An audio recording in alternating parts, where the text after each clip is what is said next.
siècle. Les rares loups qui entrèrent ensuite par les furent tous, sans exception, abattus. Le loup put être chassé toute l'année en RDA dès sa fondation. Quelques animaux parvinrent toutefois à franchir la frontière de la mort. Ce n'est qu'en 1990, après la réunification et la chute du mur de Berlin, que le loup put accéder librement à l'ouest. Il intégra alors la liste des espèces protégées dans toute l'Allemagne. Les premiers petits y naquirent en 2000, année à partir de laquelle il y eut officiellement des loups en Allemagne. Les loups allemands vinrent de l'Est, des loups migrèrent en France à partir de l'Italie. Des loups espagnols colonisèrent le reste de l'Europe à partir de l'Espagne, de la Suisse et de l'Autriche. Les distances que parcourt un loup lors de ces migrations sont aussi différentes que les animaux eux-mêmes. Certains se contentent d'aller sur le territoire voisin, d'autres vers la meute la plus proche, alors que d'autres encore parcourent des centaines de kilomètres. Certains loups, qui vont bien au-delà des frontières de leur territoire, sont d'authentiques pionniers. Ce n'est que depuis l'introduction des colliers reliés par satellite que l'on peut suivre les loups qui s'aventurent très loin. Ils permettent de calculer la distance à vol d'oiseau de leurs plus petits déplacements. Un loup ne se déplace toutefois que rarement en ligne droite. Il erre à droite et à gauche et reste parfois un certain temps à un endroit. Certains loups parcourent d'énormes distances. Dans le Minnesota, un loup équipé d'un tel collier parcourut 4251 km, dont 498 km seulement presque en ligne droite. Lors de leur déplacement, ces prédateurs surmontent parfois des obstacles importants ou prennent sciemment des raccourcis. De surcroît, les loups peuvent parcourir de très grandes distances sur des lacs ou des mers gelées. On suppose d'ailleurs que les loups 5. En France, le loup a disparu au cours des années 1930. Les premiers indices sexuels de retour datent de la fin des années 1980, dans les Alpes du Sud. Le retour au final du Mercantour. Les loups sont arrivés de novembre 1992, dans le parc Nat d'Italie, du massif des Abruzzes, NDT 108. Voilà, je suis parti premier Finlande en Suède, en hiver,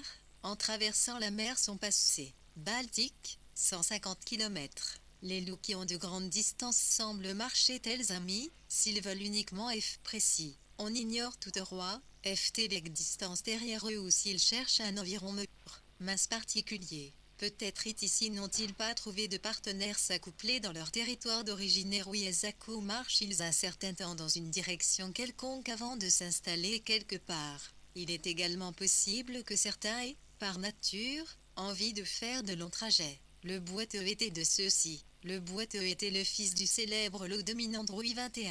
Il naquit au printemps 2000 avec une portée de 21 petits. Je l'ai appelé ainsi parce que, tout jeune, un cerf lui avait brisé une patte arrière d'un coup de sabot et qu'elle n'avait jamais complètement guéri. Cela ne l'empêcha pas de partir très loin à l'âge de 2 ans. Le boiteux était un loup intrépide.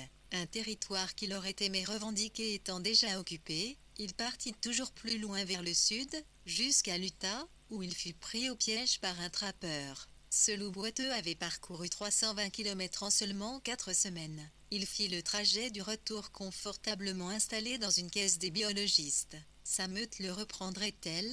Mon inquiétude était sans fondement. La famille souhaita la bienvenue. Le boiteux fut de nouveau en pleine possession de SS célèbres, et un grand nombre de touristes vinrent. Était facile à identifier au sein de la meute grâce à son pelage très noir. Son escapade l'avait rendu bouté des rivaux hors de ses frontières. En Ariesnlo et Spsu, ayant été blessé par le piège. Cela ne l'empêcha pas, peu après, au fils prodigue qui boitait maintenant doublement, sa patte avant Utirnez aussi eut encore plus de handicap pour voir leur loup. Les gens étaient émus par sa personnalité, par son zèle pour s'occuper des petits, chasser le cerf et défendre. Itrema Finlande en Suède, en hiver, RN Frave, intérieur un RMRJ 11 1, Kno, 1011 R,111 DCGL CS semble marcher, T1L 1111 et on ignore toutefois s'ils veulent uniquement mettre de la distance derrière eux. Len, li un environnement ratitmlikre. Utile, trouver de attenant pour ça, haute plie leur territoire, d'origine, et marque l'îles un certain temps dans UNC direction, inel conque avant de s'inester 111 CR quelque part l'XT possible que certains aient, TR nature, envie de faire de longs trajets. Le boiteux était de ceux-ci. Le boiteux était le fin du célèbre loup dominant Louis XXI. Il naquit au printemps 2000 avec une portée de 21 petits, je l'ai appelé ainsi parce que, tout jeune, un cerf lui avait brisé une patte arrière d'un coup de sabot et qu'elle n'avait jamais complètement guéri. Cela ne l'empêcha pas de partir très loin. À l'âge de 2 ans, le boiteux était un loup intrépide. Un territoire qu'il aurait aimé revendiquer étant déjà occupé, il partit toujours plus loin vers le sud, jusqu'à l'Utah, où il fut pris au piège par un trappeur. Ce loup boiteux avait parcouru 320 km en seulement 4 semaines. Il fit le trajet du retour confortablement installé dans une caisse des biologistes. Sa meute le reprendrait-elle? Mon inquiétude était sans fondement. La famille souhaita la bienvenue au fils prodigue qui boitait maintenant doublement. Sa patte avant était blessée par le piège. Cela ne l'empêchait pas, peu après, de botter des rivaux hors de ses trontières. En un rien de temps, le boiteux fut de nouveau en pleine possession de ses moyens. ORE était facile à identifier au sein de la meute grâce à son handicap et à son pelage TRT, noir, son nœud capa dû été rendu plus célèbre, et un grand nombre de touristes vinrent d'Utah pour voir, crever leur loup. Les gens étaient émus par sa PUF, Yontiatite, TNA Alxierzel pour s'occuper des petits, chasser le cerf et par IA. La tanière il a porté à l'approche d'un OPL1 faisait davantage pour la meute que certains loups en bonne santé. Un loup qui migre peut fonder une famille de diverses manières. Pour ce faire, il lui finit un partenaire, de la nourriture et un territoire qui lui soit propre. Cela peut s'avérer dangereux lorsqu'un territoire est déjà occupé, car, d'une manière générale,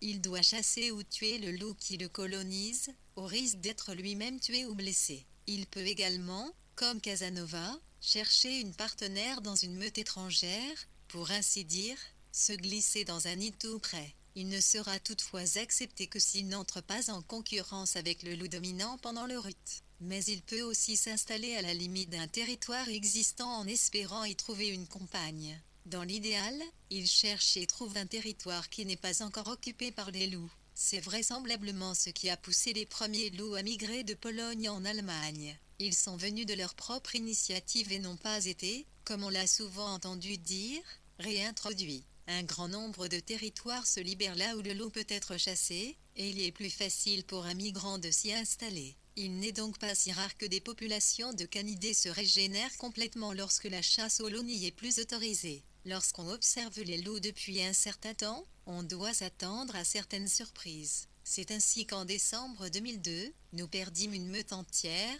avec 20 animaux. Peut-on vraiment perdre une meute de loups? Et si oui, combien de fois? Pour la deuxième fois en 2 ans, la meute nez percée avait disparu. Il est impensable qu'une meute de 20 loups puisse disparaître d'un coup de baguette magique. Pendant des heures, les chercheurs tentèrent de les trouver sur le terrain et par avion. En vain. Cette famille de loups restait normalement à l'intérieur de haut. Voilà, je suis parti. Yellowstone, mais on ne l'y avait ni vu ni localisé. Elle devait donc se trouver à l'extérieur. 6 de ces loups étaient équipés d'un collier émetteur. On aurait pu les localiser au sol à condition de connaître leur position approximative.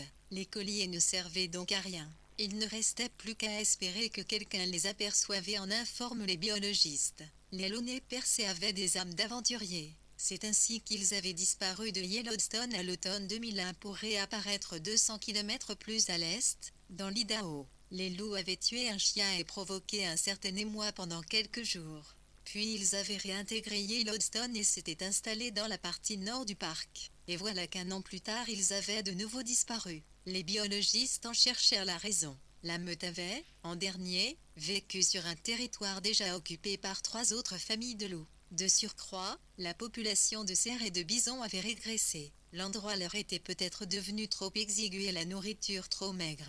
Cela devait les avoir incités à migrer. Oui, mais où? Sur les 9000 km du parc de Yellowstone, presque tous les territoires offrant suffisamment de place et de nourriture étaient occupés par des loups.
depuis janvier 2003, on avait trouvé les loups, dans le National Elk Refuge, à Jackson, dans le Wyoming, dans le parc national de Grand Teton, mitoyen de celui de Yellowstone.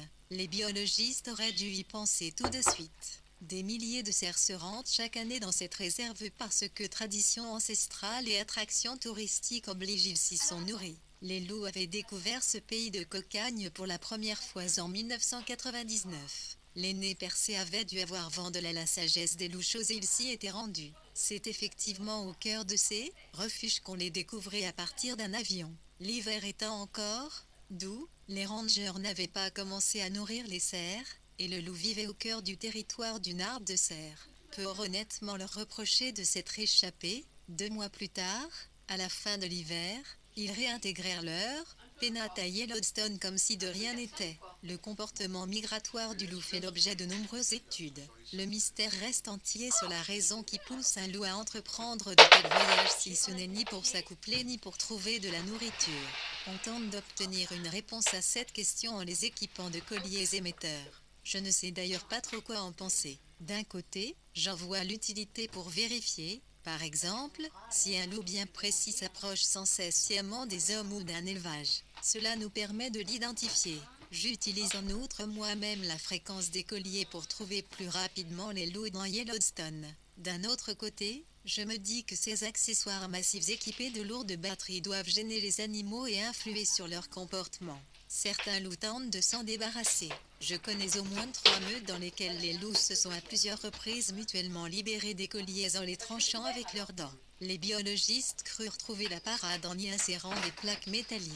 Les loups parvenant malgré tout à les mettre en pièces, ils les dotèrent de pointes. Jusqu'où voulons-nous encore aller ? Jusqu'à quel point pouvons-nous encore blesser les loups et les autres animaux sauvages dans leur dignité et leur fierté pour les étudier ? Les informations que l'on recueille valent-elles que l'on s'immisce ainsi dans la vie d'un animal sauvage ? Si c'est le cas, nous devons nous demander de combien d'animaux et de quelles informations nous avons besoin et si, au bout du compte, celles-ci sont bénéfiques pour les animaux eux-mêmes sans doute. Voilà, je suis parti. Revenons à nos loups voyageurs et à la question du pourquoi. Sachant tout ce que je sais sur les loups, je ne doute pas qu'il y ait parmi eux des aventuriers qui sans aucune raison biologiquement et scientifiquement explicable se mettent en route par pure curiosité. Voyons un peu ce qu'il y a derrière l'horizon. Devons-nous vraiment tout expliquer ou ne suffirait-il pas parfois de garder les yeux ouverts et de nous fier à nos ressentis? Peut-être pensais-je ainsi parce que je suis moi, même par nature une aventurière et que je me mets dans la peau du loup qui entreprend de tels voyages.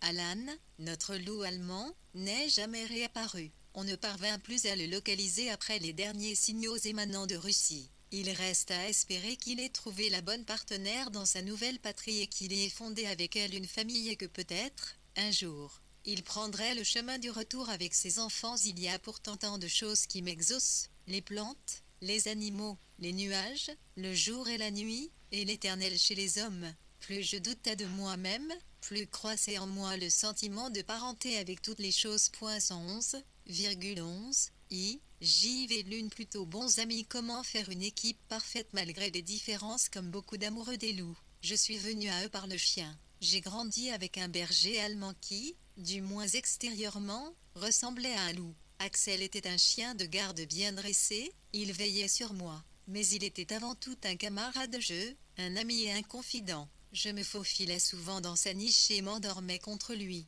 Et, plus tard, je n'ai jamais pu imaginer une vie sans chien. L'homme et le chien sont les meilleurs amis du monde.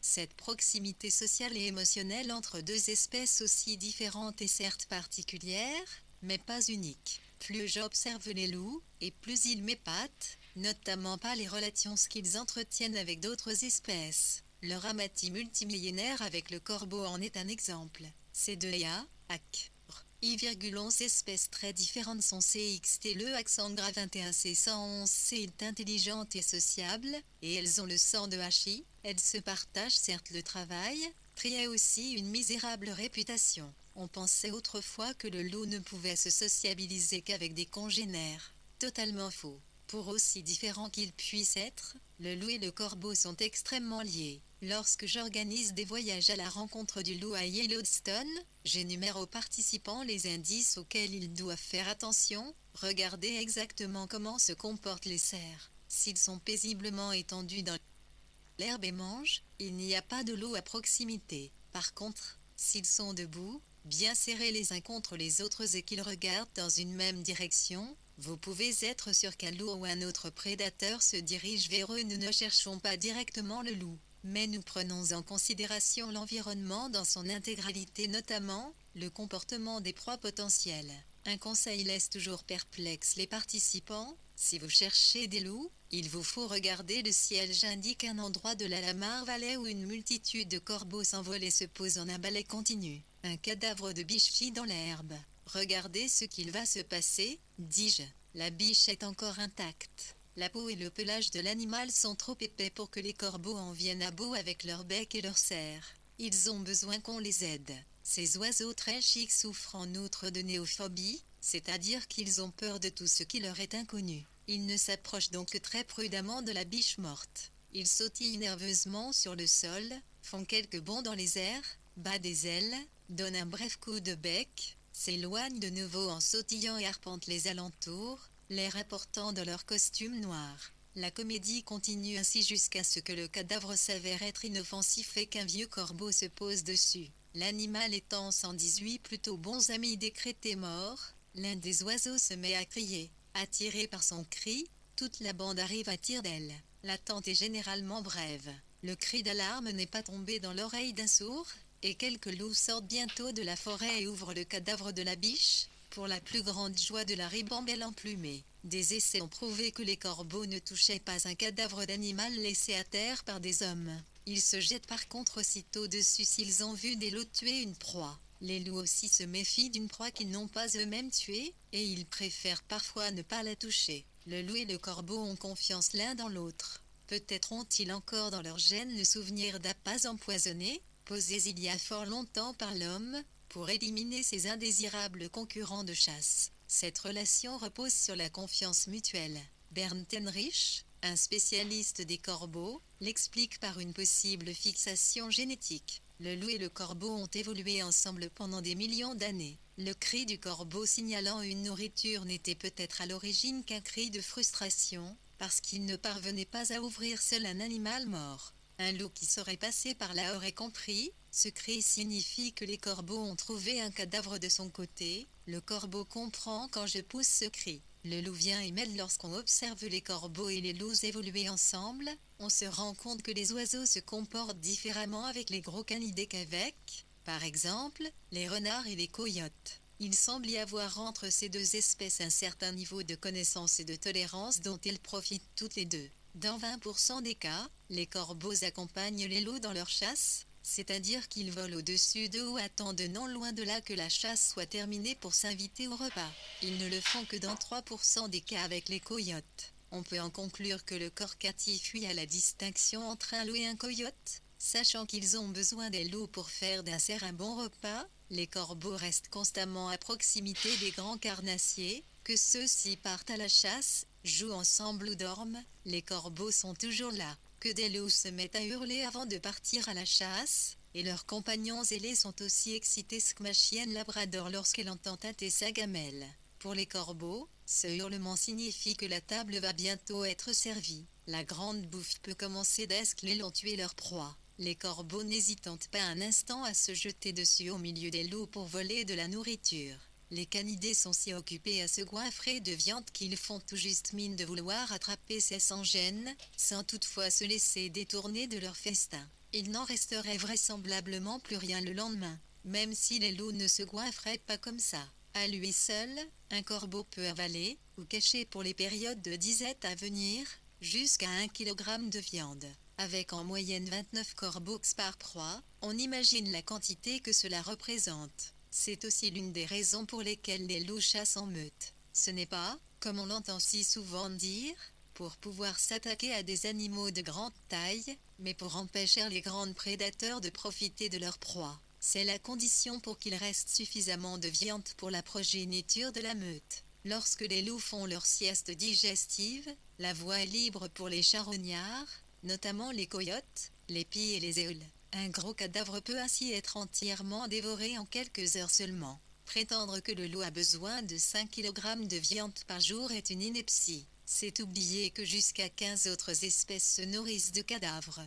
Il serait plus réaliste de partir d'une quantité de 1,5 kg à 2 kg de viande par loup et par jour. Le grand jeu de cache-cache commence alors autour du cadavre de la Lamar Valley. Les corbeaux épient les loups. Lorsque l'un d'eux creuse un trou pour y cacher de la viande, les corbeaux se posent tout près de lui. À peine le loup s'est-il éloigné qu'il la déterre en tutin tout en haut d'un arbre. Les vont déposer leur bec. Corbeau possède là un indéniable avantage sur le loup. La concurrence du loup entre également en scène. Un grizzly se dirige droit vers le cadavre. Les loups engloutissent encore à toute vitesse quelques bouts de viande avant de se retirer et de se coucher dans l'herbe à quelques mètres seulement du grizzly. En été, à Yellowstone, pratiquement tous les animaux tués par les loups sont presque aussitôt confisqués par les ours. Les canidés n'ont aucune chance de gagner contre ces géants. Il ne leur reste plus qu'à espérer que le grizzly sera bientôt repu. Le grizzly fait bombance pendant quelques heures, les doigts de pied en éventail.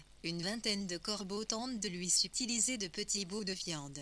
Alors que les loups se tiennent respectueusement à distance, l'ours passe son temps à chasser ses encombrants corps vidés. Visiblement énervé, il donne de vigoureux coups de patte dans leur direction, comme pour chasser un moustique. Observer, apprendre, tirer des conclusions. C'est également ainsi que l'homme, le loup et le corbeau ont fait connaissance pendant la préhistoire. Dans sa quête de nourriture, l'homme primitif chassait les loups, ceux-ci fournissant suffisamment de viande pour tous. Et c'est là que le corbeau vint à la rescousse de l'homme. Selon une légende multimillénaire, Odin, le dieu nordique de la guerre, était accompagné sur le champ de bataille par ses deux corbeaux Hugin, la pensée, et Munin, la mémoire, ainsi qu'il dévore par les lougeries, la vide, et Froki, le vorace, t'es emporté haut les corps des soldats tués dont l'âme accent aigu QTAIE 121 la sagesse des loups Valhalla par les Valkyries. Ils formaient à eux tout une meute dieu loup. Corbeau un Kauntain riche se demanda si le mythe d'Odin ne décrirait pas un puissant culture de chasseurs qui fut autrefois la nôtre et que nous avons abandonnée au profit de l'agriculture et de l'élevage.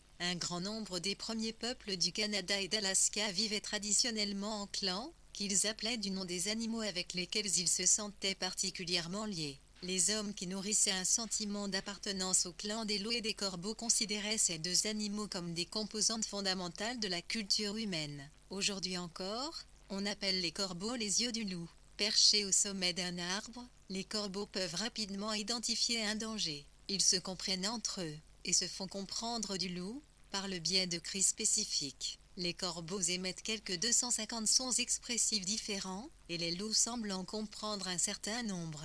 Les deux espèces possèdent une sorte de langage commun. Par le cri « j'ai trouvé quelque chose à manger », le corbeau attire l'attention du loup sur un cadavre d'animal ou une proie blessée. Avec celui « attention, danger imminent », il prévient le loup de la présence d'ours ou de pumas à proximité de cette tanière, afin qu'il ait le temps de mettre ses petits en sécurité. Günther Bloch, le spécialiste allemand des loups, a observé, dans le parc national de Banff, le tandem loup-corbeau à l'occasion de la découverte d'un cadavre. Les loups laissent les corbeaux inspecter et contrôler le cadavre et ses environs pendant un certain précisément le comportement des temps, et ils observent leurs corps vidés avant de s'en approcher eux. Même loups et corbeaux incluent systématiquement dans leurs calculs premier danger potentiel et les possibilités de T8. Chacun d'eux lui reste avant qu'un concurrent ne devienne une indésirable plutôt bons amis à l'approche d'un danger un homme ou un ours. Par exemple, les loups, comme les corbeaux, se ménagent diverses possibilités pour fuir. Ils parcourent les premiers mètres dans la précipitation, puis courent ou volent vers une zone boisée ou tout autre terrain familier où ils peuvent se mettre à l'abri. Les corbeaux se contentent parfois de se poser et d'attendre sur la cime d'un arbre, alors que, à l'orée de la forêt, les loups observent l'hôte impromptu d'un air suspicieux. Esquiver un danger peut être parfois une stratégie payante, dans tous les cas, plus rentable en termes d'énergie. L'intelligence du corbeau est comparable à celle du singe. Je le constate moi-même chaque hiver dans le parc de Yellowstone quand les corbeaux ouvrent la fermeture éclair des sacs sur une motoneige et dévalisent leurs propriétaires. Désormais, les services du parc incitent les touristes à ne pas laisser leurs engins sans surveillance. Revenons-en à notre cadavre dans la vallée. La panse pleine, le grizzly s'est maintenant éloigné. Les loups sont couchés dans l'herbe et mâchonnent de petits bouts de viande. Les corbeaux semblent s'ennuyer et ils se livrent à leur jeu favori, embêter les loups. Une équipe de 2 corbeaux s'est mise en tête d'énerver un loup qui se tient un peu à l'écart et ne demande qu'à manger en paix. Les oiseaux s'approchent sans cesse de lui en sautillant et tentent un coup de bec en direction de la viande. Le loup ne s'en émeut pas particulièrement. L'un des corbeaux sautille alors vers lui par derrière et lui tire la queue. Le loup se retourne vers Linsol, dont le complice en profite pour chipper la viande et s'envoler un peu plus loin. C'est en hiver que j'ai eu le loisir d'observer le spectacle le plus amusant. Plusieurs corbeaux, un coyote et un pigargue à tête blanche dévoraient ensemble un cadavre. Le coyote tentait en vain de chasser les corbeaux. Il finit par se mettre à l'écart avec un bout 123 de viande pour manger en paix. Un corbeau le suivit et lui tira à plusieurs reprises la queue jusqu'à ce que le coyote se retourne vers lui et laisse tomber le morceau de viande. Au même instant, un aigle fondit sur la viande et emporta dans les airs. Bob Landy, un cinéaste animalier de National Geographic qui se trouvait par hasard à mes côtés ce jour-là, immortalisa sur la pellicule la tête déconfite du coyote en colère. Les corbeaux ont une technique bien rodée pour embêter leurs compagnons à 4 pattes. Ils connaissent le langage corporel des carnassiers et adaptent leurs réactions à chacun d'eux. Ils évitent, par exemple, de s'en prendre à des loups visiblement dominants, alors qu'ils attaquent en piqué à coups de bec un loup qui s'approche d'un cadavre avec humilité et dont ils savent qu'ils peuvent l'éloigner avec cette technique. Le loup et le corbeau vivent dans la confiance mutuelle dès leur plus jeune âge. Ernenrich décrit le corbeau comme étant une sorte d'animal domestique pour le loup. Ils vont à la chasse ensemble, agissent en fonction l'un de l'autre et testent réciproquement leurs limites. Il n'est pas rare que des corbeaux construisent à proximité immédiate de la tanière des loups le nid familial qu'ils occupent et aménagent d'une année sur l'autre si possible avec vue directe sur la tanière des loups. Pour les corbillas et les louveteaux commence alors un processus de socialisation et d'imprégnation mutuelle qui débouche sur une relation durable. Alors que les louveteaux sont encore dans la tanière, des corbeaux adultes s'approchent de l'entrée et regardent à l'intérieur avec curiosité. D'autres picorent les déjections des loups et leurs restes d'os, qu'ils portent dans leur nid. Dès qu'ils savent voler, les corbillas se posent également à proximité de la tanière des loups. Ils semblent attendre que sorte de la tanière ou quelque chose se passe un louveteau qui le retourne des loups adultes avec de la nourriture. Sous l'œil attentif des corbeaux, les premiers louveteaux trébuchent de la tanière à environ 3 ou 4 semaines. Ils font tout d'abord connaissance avec les membres de la meute, le père, les tantes et oncles, et les frères et sœurs. Ils ne tardent ensuite pas à rencontrer leur clan privé de corbeaux. Dès cet instant, les louveteaux sont constamment en compagnie des oiseaux. Certes, ils voient les corbeaux, mais ils enregistrent également l'odeur de leur plumage dans leur cerveau. Au bout de quelques jours, les jeunes loups et les jeunes corbeaux chahutent souvent ensemble. Ils jouent, se chipent mutuellement de la nourriture et font mine de s'attaquer l'un l'autre. Au début, ce sont les corbillas qui ont l'avantage. Agacer les louveteaux en leur pinçant la fourrure, en leur tirant la queue ou en les effarouchant brièvement fait partie du programme quotidien. Les corbeaux pourraient sans problème blesser les louveteaux avec leur bec puissant, mais ils font très doucement. Ils semblent tester la rapidité et les limites des petits loups. La roue tourne, et, plus tard, de chasser, les loups deviennent chasseurs. Ils traquent furtivement les corbillas et tentent de leur sauter dessus. Et c'est ainsi que se construit la confiance entre les canidés et les oiseaux. Pour les loups, les corbeaux ne sont pas uniquement des alarmes, des hôtes agaçants à table ou des compagnons de jeu pour les gamins, ils sont également une équipe de nettoyage qui mange leurs déjections dans la tanière. Les crottes des adultes contiennent souvent des débris d'os et des poils non digérés. Les corbeaux les picorent pour en extraire ce qui leur convient. Ils mangent par contre entièrement les crottes des louveteaux. Lorsque les adultes reviennent de la chasse et vomissent pour les louveteaux de la nourriture prédigérée, les corbeaux profitent de l'inexpérience des jeunes loups pour leur voler la viande. Certains oiseaux suivent même les loups du cadavre jusqu'à la tanière dans l'espoir d'un repas chaud pré-mâché. La sagesse des loups, leurs compagnons annihilés, ne perdent rien de leur témérité lorsque les carnassiers sont devenus adultes. J'ai souvent vu des corbeaux embêter des loups. Ils leur piquent la queue ou les pattes avec leur bec. Normalement, le loup énervé va se coucher un peu plus loin. En agissant ainsi, les corbeaux testent également le comportement de chaque loup et ses limites de tolérance. Il est extrêmement rare qu'un loup tue un corbeau. J'ai d'ailleurs assisté un jour à une scène émouvante. Les loups lamas avaient fini de dévorer un cadavre et ils s'étaient allongés dans la neige pour la sieste. Je remarquai soudain un corbeau mort entre les pattes d'une louve. J'ignore totalement qui l'avait tué et comment il avait atterri ici. Lorsque la meute se mit en branle, la louve prit le corbeau dans sa gueule, marcha jusqu'à la rivière et le posa sur un bloc de glace. Elle le regarda partir à la dérive, la tête penchée sur le côté, et, à ma grande surprise, plongea dans l'eau la tête la première. Quand elle en ressortit, elle tenait le corbeau dans sa gueule, et maintenant, la louve cherchait visiblement un endroit pour le cacher. Elle trouva un petit trou dans la neige et, précautionneusement, presque tendrement, elle le posa dedans et poussa de la neige devant l'ouverture avec la pointe du nez. Alors, seulement, elle suivit sa famille. À mon avis, elle venait d'enterrer un ami. S'il est possible dans la nature que deux espèces aussi différentes d'animaux parviennent à vivre ensemble et à devenir amis pour leur bien mutuel, pourquoi nous est-il si difficile à nous, les humains, de nous entendre au sein de la même espèce avec des congénères d'origine ou de couleur de peau différentes? Les corbeaux sont l'exemple même d'une intégration réussie. Il n'existe aucune recette pour le succès, si ce n'est peut être l'acceptation inconditionnelle de la vie et de tout ce qu'elle apporte avec elle.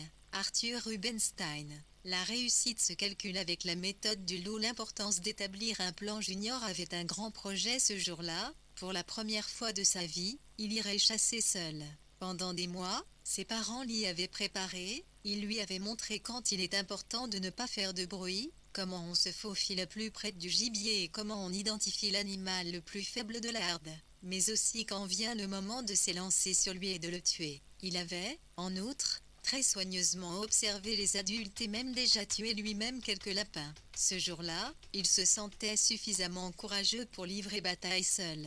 Le jeune Loudun semblait enthousiaste. Ce dont il ne se doutait visiblement pas, c'est que la proie vers laquelle il se faufilait lentement, avec des mouvements raides, n'était pas un wapiti, mais un bison mâle de 700 kg qui broutait tranquillement. Junior s'approcha prudemment de l'animal et la sagesse des loups est à environ 50 cm de sa croupe. Le bison regardait dans une autre direction et ne l'avait pas encore remarqué. Déconcerté, le freluquet se figea. Il s'était faufilé le long de proie et ne savait apparemment plus quoi faire. Il jeta un bref coup d'œil en direction de la tanière, mais n'y vit aucun membre de H-famille susceptible de l'aider. Il resta donc immobile. Peut-être le jeune loup avait-il bougé ou le bison avait-il percé son odeur? Toujours est-il que ce dernier tourna lentement la tête vers l'arrière et qu'il regarda Junior. Pas le moins du monde impressionné, il tourna de nouveau la tête vers l'avant et se remit à paître. C'est cet instant que choisit une mouche pour agacer le bison, qui battit de la queue à ras du nez du jeune loup. Celui-ci fit une volte-face effrayée et fila au galop, la queue entre les jambes. On ne lui avait pas appris comment s'y prendre avec un bison monstrueux couvert de poils. Ce n'est qu'à force d'entraînement et de jeu, mais surtout en observant des loups expérimentés, qu'il perfectionnerait sa technique de chasse au fil des prochains mois. Et il connaîtrait certainement des échecs au début. Quelques années plus tard, et chef de sa propre meute, Junior était devenu un redoutable chasseur. La Lamar Valley, à Yellowstone, est un paradis pour observer les interactions entre les loups et leurs proies. En hiver, l'épaisse couche de neige pousse les proies dans la vallée, où les chasseurs au pelage gris les attendent. J'ai pu observer une multitude de scènes de chasse, de l'attaque d'un wapiti par une louve solitaire dans le courant bouillonnant d'une rivière, à un groupe de 37 loups poursuivant un cerf et qui tint les spectateurs en haleine, en passant par la tentative d'une meute d'attraper des antilopes d'Amérique réputées très rapides. La capacité de survie, la ténacité et la puissance d'un loup surpassent très nettement celle d'un homme. Les carnassiers doivent sans cesse adapter leur stratégie aux circonstances et à l'épaisse de la proie, qui, comme eux, connaît bien leur territoire. La réussite se calcule avec la méthode du loup. Les loups planifient leurs attaques comme une unité militaire. Ils savent que se lancer sans concept dans la chasse non seulement représente un gaspillage d'énergie, mais peut aussi leur être fatal.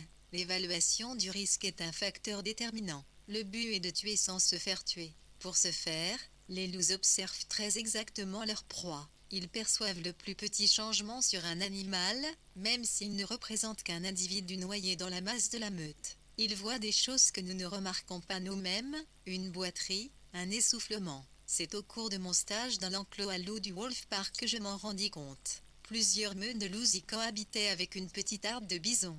tous les dimanches ouverts au public, nous introduisions les loups chez les bisons. D'une manière générale, cette confrontation n'avait rien de très spectaculaire, car nous ne les confrontions bien sûr qu'à des bisons en bonne santé. Contrairement à ce que redoutaient les spectateurs, le sang ne coulait pas. Les loups faisaient une ou deux fois le tour des bisons en cherchant un angle d'attaque, mais ces derniers étant costauds et en bonne condition physique, les loups n'avaient aucune chance de succès et se retiraient. Ce comportement de chasse est inné chez les loups, qui ne le perdent pas, même après plusieurs générations en enclos. T est toutefois cru, une fois, qu'ils allaient arriver à leur fin. Ils encerclèrent un bison pendant près d'une demi-heure et tentèrent à plusieurs reprises de l'attaquer. Ce n'est qu'une semaine plus et au 74 JOA Titlio 411e 0 Frirti NN El Riosino.94 les 9 DSSATS EDOTP Tuo UAL.111 DDDL Tiar ULA1 Liol Tuom TN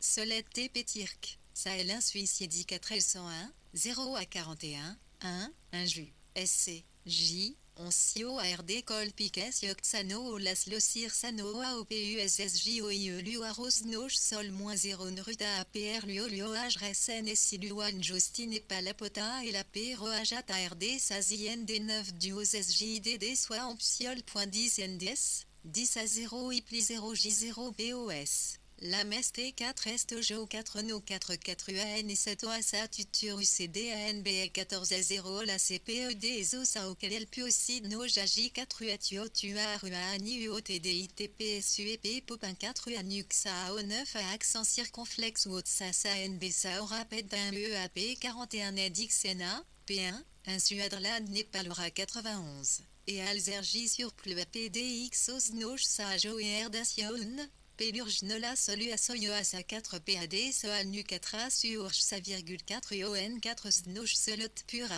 AUJE,A 4 NSMJ Axna AILP Dan 4 Fagi Hospice Serge Edjurza AEJANB UTJE Fututura Somol 6 UO 4 NQSO 1 4 Sol 4 UADEAL 4e TNJ 1,00 Rodana la SAJ Copyright AXNE 4 Homosilgs Naïsu une Ambulu 1 Uolsnoch Selo NBUOS Ira 0,41,0 Dejnol Sao 41 101 1110 mégatonnes DASK J3 Aja Uazueno SA Ata 4 Anatus 4 Ocre Sassad No IDD Alawa No LEAPAO des phases OAL PA4 Toncho 1 4 Ornsano Noj Luatu Haute Putan 4 PADEOS Pioja TNBA Rua 44 A1 Batu à Ocletudato SJTO Demo A Tuer Aura 4 Snowdy 4 A1 T4 OAJ A Ambel LUAJDID FD Satura Sarial point d'exclamation Sano Azano Daernak 4 Lioludi JNBU Sautejo Somptambono Sanok Sampnboyouj 1 PONBL 1.4 UOUI le POAJO à 0,4 SDJ au SUIE 4 AOLU ANE Sud Nuit et au Sen Terpuix Nono Ana Autosilu URIUR SMS au Pudloso Rodo 0.1 Gjo Pura An Woluik le 411 DID 311 31 J Lumio Tuo 4 Xoa on TRAPP le WAO Nonupio 1109 TD 1111 M111 1103 31,1 I Ososur Zivoa Mea 1 SPSR et Tussaro Hassan Didi DSSD1 111 Ilersa F41.10 442 Liowo Inos Yoen 0 Ilulsio DLJ 1101 Smiola OSRD 1 UO et SOSP Nbera Osio Depecticloptiens Liol 1.1.111 La sagesse des loups j'ai observé, un jour, avec fascination, 5 loups qui chassaient une biche. Elle brouillait dans la plaine, et je ne la remarquai que lorsqu'elle leva la tête et fixa quelque chose qui se dirigeait vers elle à travers un buisson d'armoise tridenté. Des loups. Je vis devant mes yeux la danse de la mort, vieille de millions d'années, entre le loup et la biche. Un rituel savamment chorégraphié entre l'attaquant et sa proie. Une succession d'actions prévisibles, chercher, approcher, observer, attaquer, tuer. Les pas de la biche, eux-mêmes prévisibles, m'indiquaient la suite des événements. Il existe diverses danses du cerf qui permettent au loup et à l'observateur expérimenté de connaître les dispositions de l'animal. Un cerf puissant et en bonne santé se tient la tête dressée, légèrement rejetée en arrière. Il a ainsi une meilleure vue panoramique. Il exécute un petit trot quelque peu exagéré qui évoque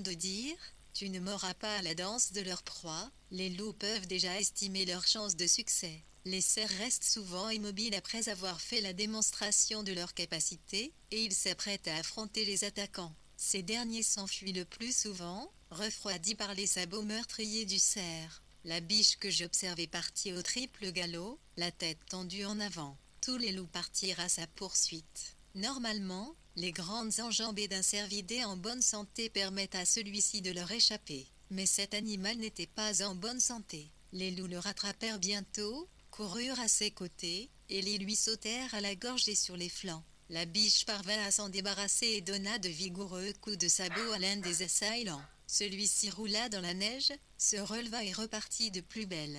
Les loups se cramponnèrent à leur proie avec leurs dents et ne la lâchèrent plus. Elle trébucha et s'affaissa. De l'eau à la I-36, la réussite se calcule avec la méthode du loup-gorge, in à son flanc, et 2 aux pattes arrière. Elle fit une ultime tentative pour se relever, puis ce fut la fin. La vision de loup dévorant une grosse proie n'a rien de folichon. Âme sensible s'abstenir. Pour la supporter, j'ai dû parfois, moi-même, me contraindre à me souvenir que des bébés loups attendaient à manger dans leur tanière. Un cinéaste animalier m'a dit un jour que, pour épargner le public, on coupait très souvent l'acte de la mise à mort dans les reportages sur la nature. Celui-ci repart donc avec une image enjolivée, mais faussée, de la chasse. Il n'en est que plus choqué lorsqu'il la découvre sur le terrain. J'ai vu des touristes jeter des pierres sur un grizzly parce qu'il avait tué le pauvre Bambi. C'est pour cette raison que, avant mes voyages à la rencontre du loup, j'organise toujours une réunion avec les futurs participants pour les préparer à ce qui les attend. Je projette des films, dont des scènes de chasse. Une spectatrice se plaignit un jour à moi avec virulence. Non, elle ne voulait pas voir des choses pareilles, des loups qui dévorent un cerf. Elle annula sa réservation. Nous aimerions tant y croire, mais la nature n'a rien d'un Walt Disney. La mort est toujours sanglante et effrayante. En ce qui me concerne, je trouve nettement plus horrible l'élevage de masse et le transport des animaux. Les loups chassent, cela fait partie de la nature, et ce n'est ni cruel ni brutal. Lorsque, après une bonne chasse, je vois les visages épuisés mais ravis des loups émerger de la carcasse de leur proie, les babines sanguinolentes, quand je vois comment ils se gavent de viande, la vomissent ensuite dans leur tanière pour les petits clavales de tout goulûment, je sais que tout cela a un sens. Le tueur sanglant est un père de famille attentionné. Les loups parviennent-ils réellement à tuer tous les animaux qu'ils attaquent? Absolument pas. Ils échouent et restent sur leur faim dans 20% des cas. Lorsque les cervidés viennent à manquer, la sagesse des loups, les loups peuvent survivre assez longtemps en se nourrissant de souris, de taupes ou de castors. Contrairement au chat, le loup ne mange pas exclusivement de la viande. Au fil de son évolution, a énormément adapté son alimentation à son habitat et aux diverses sources de nourriture. Il est devenu omnivore, consommateur de viande sélectif. Cela signifie qu'outre ses proies de prédilection, les grands ongulés, il mange également des charognes, des poissons, des légumes et des fruits. Certains loups se sont même spécialisés dans une alimentation précise, ainsi les loups de la forêt pluviale du Grand Ours, sur la côte occidentale du Canada. Ils attrapent des saumons dont ils ne mangent pratiquement que la tête. Les biologistes soupçonnent de raison à cette préférence. Les tissus oculaires et cérébraux des poissons contiennent une forte concentration en acide docosahexaénoïque, DIRA, particulièrement important pour la fonction du système nerveux. Mais cette prédilection pour la tête du saumon pourrait également s'expliquer par un comportement hérité de l'évolution, un instinct qui protège les loups contre les parasites. Les saumons sont infestés de bactéries qui peuvent être mortelles pour le loup, mais celles-ci sont davantage concentrées dans les tissus musculaires, et moins dans la tête des poissons. D'autres loups adorent les courges au point de mettre d'espoir les paysans espagnols pendant la récolte, car ils entament presque tous les cucurbitacées. Et, bien sûr, en authentiques opportunistes, ils attaquent tout ce qui est facile à tuer, dont les moutons et les veaux sans protection. Le loup, symbole du chasseur, par excellence, n'est pas taillé physiquement pour tuer les grosses proies. Étonnant? Non, et il est tout aussi étonnant que, malgré toute cette coopération et ce travail d'équipe, leurs efforts ne soient pas mieux récompensés. Pourquoi la majorité de leurs attaques échouent-elles ainsi? Un grand nombre de facteurs leur compliquent la liche pour PER le gros gibier. Contrairement aux gros félins, Les loups ne leur trésvifient la réussite se calcule avec la méthode du loup inflige pas de morsure mortelle. La longueur de leur museau affecte la puissance des muscles qui commandent la mâchoire, et leurs incisives et leurs canines s'usent avec le temps. Ils ne possèdent, en outre, pas de griffes rétractables ni de muscles puissants aux pattes avant pour tenir fermement leur proie, comme le puma ou le grizzly. Les loups ont uniquement des pattes pour courir et des mâchoires pour mordre, pas pour tuer. La technique la plus sûre pour eux, avant de passer sérieusement à l'attaque, consiste à épuiser l'animal en le traquant, le mordant et le faisant saigner. Pour ce faire, les loups chassent en groupe. Chacun d'eux assume un rôle particulier en fonction de son âge, de son sexe et de sa position sociale. Les meilleurs chasseurs d'une meute ont entre 2 et 3 ans. Âge égal, plus un loup est petit, moins il est bon pour la chasse, tout bonnement parce qu'il doit opposer une masse corporelle suffisante à un animal nettement plus gros que lui. Les mâles sont plus appropriés pour entraîner une proie au sol, alors que les femelles courent plus vite et sont meilleures pour mener la traque. L'importance de la meute est également un facteur déterminant. Plus elle compte de loups, plus elle a de chances de succès. Ce facteur ne joue aucun rôle pour la chasse au cerf, mais il est tout aussi décisif que la coopération au sein de la meute quand il s'agit de tuer un bison. Les loups s'entraînent toute leur vie à la chasse. Ils observent leurs parents et les autres membres de la meute et apprennent sur le terrain, bien souvent de leurs échecs. Les loups doivent près de la moitié de leur succès au piège dit de l'environnement. Si, par exemple, une biche se réfugie selon sa tactique habituelle dans un cours d'eau, mais que celui-ci ne soit pas suffisamment profond, elle a tiré la mauvaise carte. Lorsqu'il sait les loups à proximité, le cerf monte souvent jusqu'à des sites en altitude moins favorables aux canidés. Parfois, les wapitis courent vers une route sur laquelle les carnassiers ne s'aventurent jamais en raison de la présence d'êtres humains. Cette tactique peut toutefois se transformer en piège naturel, car les 39 la réussite se calcule avec la méthode du loup inflige pas de morsure mortelle. La longueur de leur museau affecte la puissance des muscles qui commandent la mâchoire, et leurs incisives et leurs canines s'usent avec le temps. Ils ne possèdent, en outre, pas de griffes rétractables ni de muscles puissants aux pattes avant pour tenir fermement leur proie, comme le puma ou le grizzly. Les loups ont uniquement des pattes pour courir et des mâchoires pour mordre, pas pour tuer. La technique la plus sûre pour eux, avant de passer sérieusement à l'attaque, consiste à épuiser l'animal en le traquant, le mordant et le faisant saigner. Pour ce faire, les loups chassent en groupe. Chacun d'eux assume un rôle particulier en fonction de son âge, de son sexe et de sa position sociale.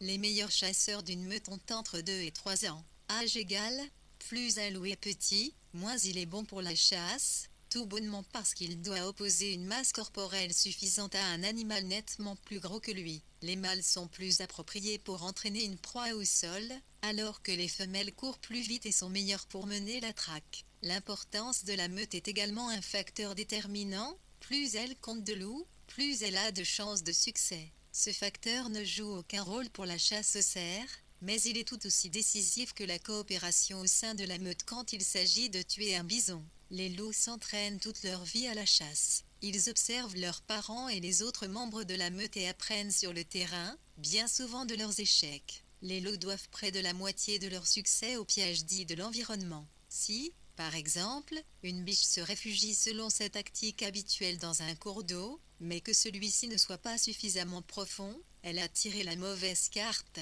Lorsqu'il sait les loups à proximité, le cerf monte souvent jusqu'à des sites en altitude moins favorables aux canidés. Parfois, les wapitis courent vers une route sur laquelle les carnassiers ne s'aventurent jamais en raison de la présence d'êtres humains. Cette tactique peut toutefois se transformer en piège naturel, car la sagesse des loulous savent pertinemment comment exploiter la situation. Ils chassent leur proie sciemment en direction de la route et l'encerclent littéralement. Il peut même arriver qu'ils tuent un wapiti sous les yeux des touristes et des photographes. Manger et être mangé. Le chasseur et la proie doivent trouver leur voie respective pour survivre. Pour ce faire, il leur faut constamment revoir et modifier leur plan ou l'adapter au cas par cas. Tuer un cerf est certes périlleux pour les loups, mais il est encore plus dangereux pour eux de s'attaquer à un bison de 1 tonne. Les bisons sont les proies les plus difficiles à tuer, encore plus difficiles que l'élan ou même le bœuf musqué. La chasse au bison requiert certes de la force physique, mais également de la force mentale. La meute de Molly est la mieux armée en ce sens. Son arrivée évoque toujours chez moi l'apparition des Indiens dans les vieux westerns, sur leurs chevaux, en une longue rangée sur la crête d'une montagne. À son apogée, cette meute comptait 20 gros loups noirs qui se jetaient en formation sur le malheureux qui s'était aventuré trop avant sur leur territoire. Pendant longtemps, les Molis ont tenté de réintégrer leur ancien territoire de la Lamar Valley, dont ils avaient été autrefois chassés. Mais d'autres meutes occupaient toujours les meilleurs territoires, les plus giboyeux. Ils s'installèrent donc dans la Pelican Valley. Au printemps et en été, cette vallée en altitude, inaccessible, au cœur du parc national, et son herbe nourrissante constitue un véritable paradis pour les cerfs et les bisons. Elle abrite suffisamment de gibier pour les loups et les grizzliers. En l'absence de toute route, les touristes ne les perturbent pas. En hiver, il y règne toutefois le climat le plus rude du continent, avec des températures glaciales, des tempêtes et un épais manteau neigeux. Les cerfs, et les bisons elles-mêmes, descendent alors avec les petits dans la Lamar Valley. Il ne reste alors là-haut que de petits arbres de bison mâles suffisamment robustes pour supporter les rigueurs de l'hiver. Ce sont le plus souvent des 140. La réussite se calcule avec la méthode du loup montagne de muscles, âgée et particulièrement résistante, qui parviennent à survivre avec les maigres surfaces herbues que la chaleur des sources chaudes préserve de la neige. Les bisons bougent peu afin d'économiser leur énergie et d'accumuler de la graisse corporelle.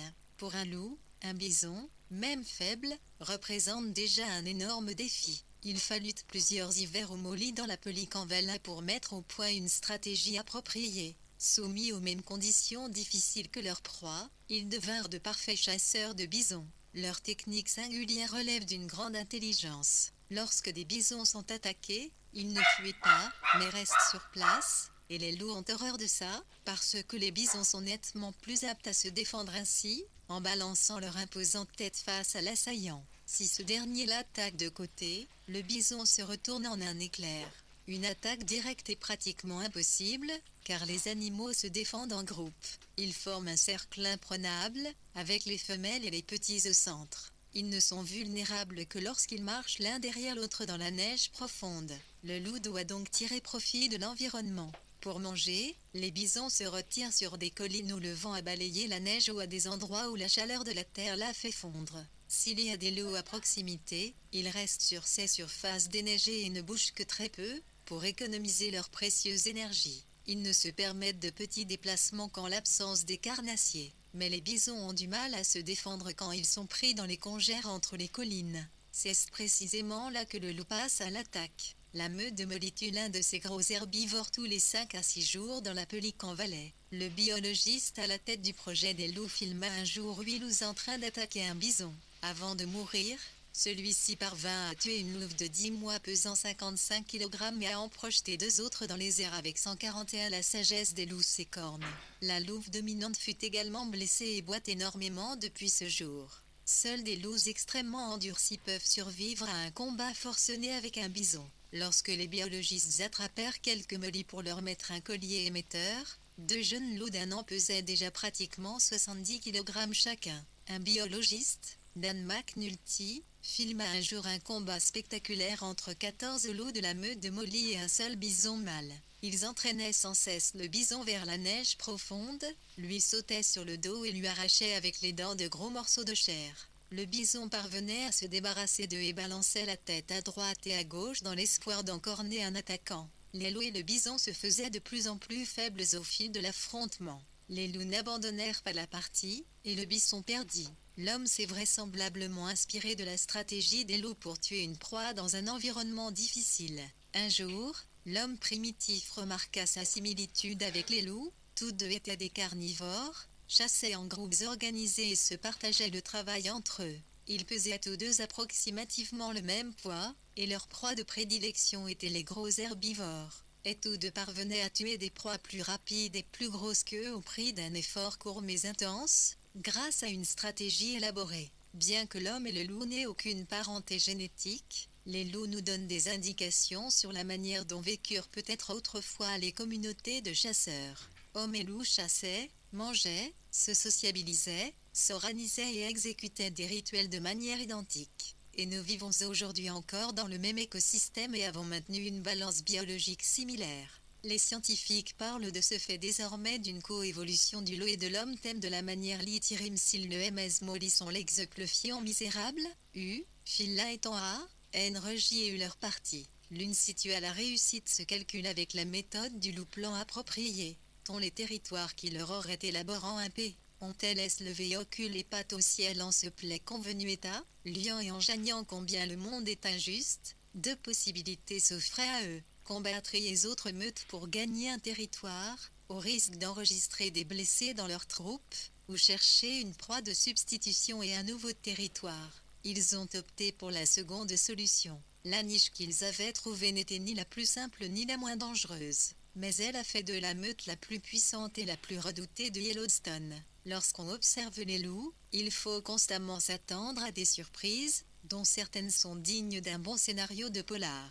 En avril 2006, un événement laissa perplexes les biologistes les plus aguerris. Pour la première fois dans l'histoire de l'étude des loups, je pus vivre le siège par une meute étrangère d'une tanière où les loups allaient mettre bas. Le jour de la mise base approchait pour 3 femelles slougs. Elles se trouvaient à proximité du terrier lorsque 12 loups inconnus pénétrèrent sur leur territoire, dont une femelle pleine. Les premiers jours, les intrus restèrent aux environs de la tanière des slougs. Au début, les propriétaires légitimes des lieux se retirèrent et se contentèrent de se livrer à un combat de hurlements avec les nouveaux venus. Un jour, un gros loup sloug fut trouvé mort, et sa partenaire, qui était pleine, avait disparu. Sur ces entrefaites, les 2 autres mères slougs, dont la louve dominante, s'étaient installées ensemble dans une tanière pour mettre au monde leurs petits. Peut-être cette cohabitation leur garantissait-elle une plus grande sécurité et la meute était-elle mieux à même de défendre une unique tanière dans cette situation périlleuse. Le siège commença dans la nuit du 13 avril 2006. Lorsque je regagnai mon poste d'observation, le lendemain matin,